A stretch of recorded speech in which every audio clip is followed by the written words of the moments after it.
अस्सलाम वालेकुम जी, कैसे हैं आप सब। Welcome back to my channel. उम्मीद करती हूँ सब खैरियत से होंगे, मज़े में होंगे। अल्हम्दुलिल्लाह मैं भी बिल्कुल ठीक ठाक हूँ। और आज का व्लॉग शुरू करती हूँ एक मैं प्यारी सी बात के साथ कि ज़रूरी नहीं कि जिन लोगों के पास बहुत बड़े बड़े घर हों, ज़रूरत की बहुत सारी अच्छी अच्छी चीज़ें हों, बहुत ज़्यादा वसाइल हों, तो उनकी ज़िंदगी बहुत ज़्यादा खुशगवार हो, कामयाब हो। या ऐसे लोग जो कि बज़ाहिर बहुत ज़्यादा गरीब, गुरबत का शिकार, बहुत ज़्यादा परेशान हाल दिखाई देते हैं, तो क्या वो वाकई इतने परेशान हैं?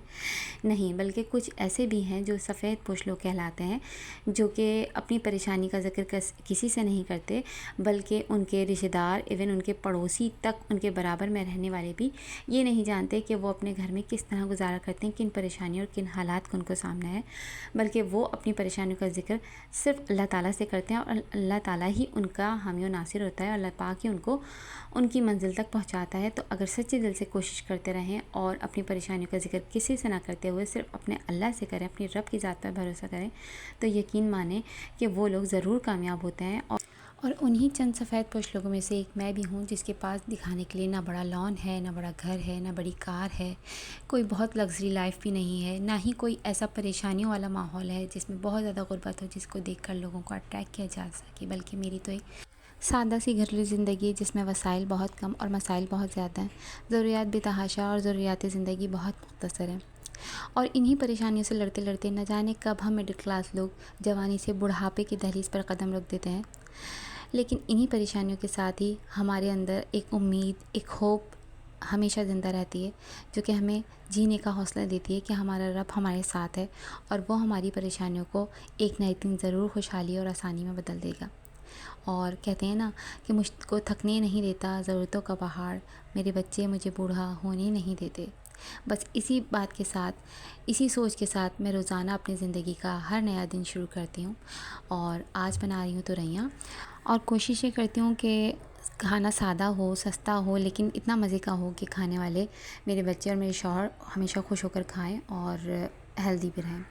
और तुरैया जो है वो करेले, खीरे की फैमिली से ही बिलोंग करती हैं। तो इनमें एक कसेलापन, एक नमकीन सा टेस्ट होता है, जिसको हम मिठास में कन्वर्ट करने के लिए इसमें प्याज ज़रूर शामिल करते हैं, बल्कि ज़्यादा शामिल करते हैं। तो मैंने इसमें प्याज डाल दिए और हल्दी, ज़ीरा और कुटी मिर्च और नमक डाला है। और इसे मैं बिल्कुल इस तरह से चढ़ाती हूँ जैसे कि हम गोश्त को कच्चा चढ़ा देते हैं ना, जैसे जिसको कहते हैं सोन कर चढ़ाया, बिल्कुल उस तरीके से मैं तुरैया को चढ़ाती हूँ। और इसमें तेल भी शामिल कर दिया। अच्छा, तेल इसमें सारी ही सब्जियों में थोड़ा सा ज़्यादा डाला जाता है, क्योंकि सब्जियों में जो पानी होता है उसको खुश करने के लिए हमें ऑयल की मिकदार ज़्यादा रखनी होती है। और अगर आपको तेल पसंद नहीं है तो आप जब वो भुन जाए तो उस पर से तो रोगन उतार लीजिए।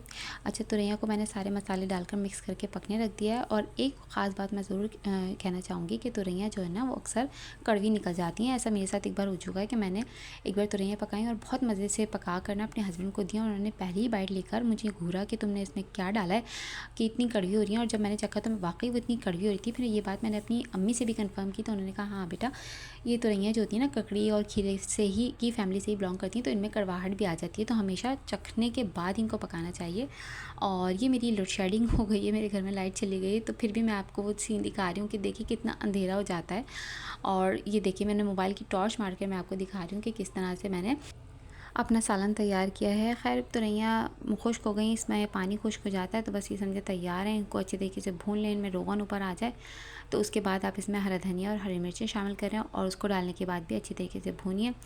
और बस ये तैयार है। और बहुत मज़े की मेरी तुरैया पकी थी कि मैं आपको इसका टेस्ट क्या है बताऊँ। अगर आप बनाएंगे और ट्राई करेंगे तो ज़रूर आप मुझे कमेंट में बताइएगा कि कैसी लगी आपको तुरैया।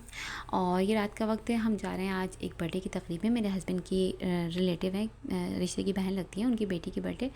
और अब हम वहाँ जा रहे हैं और बच्चे बहुत एक्साइटेड हैं, बहुत खुश हैं कि बहुत अरसे के बाद हम एक तकरीब एंजॉय करने जा रहे हैं। वैसे हमारे घर में भी बर्थडे ज़रूर लाजमी मनाई जाती है, चाहे मैं एक छोटा सा सस्ता सा केक मंगवाऊँ, क्योंकि बच्चों की छोटी छोटी खुशियाँ होती है जिनको हमने सेलिब्रेट करना हमें लाजमी करना चाहिए, क्योंकि कुछ नहीं पता लाइफ का कि कब क्या हो जाए। तो छोटी सी जो खुशियाँ आती हैं इनको ज़रूर एंजॉय करना चाहिए। और वापसी का सफ़र हमेशा बहुत ही आसान होता है। और मेरा व्लॉग आज का यहीं तक था। अगर पसंद आया तो ज़रूर शेयर कर दीजिएगा, लाइक कर दीजिएगा। और अगर ऐसी वीडियोस देखना चाहते हैं तो मेरे चैनल को ज़रूर सब्सक्राइब कीजिएगा। तब तक दुआओं में याद रखिएगा और अल्लाह हाफ़िज़।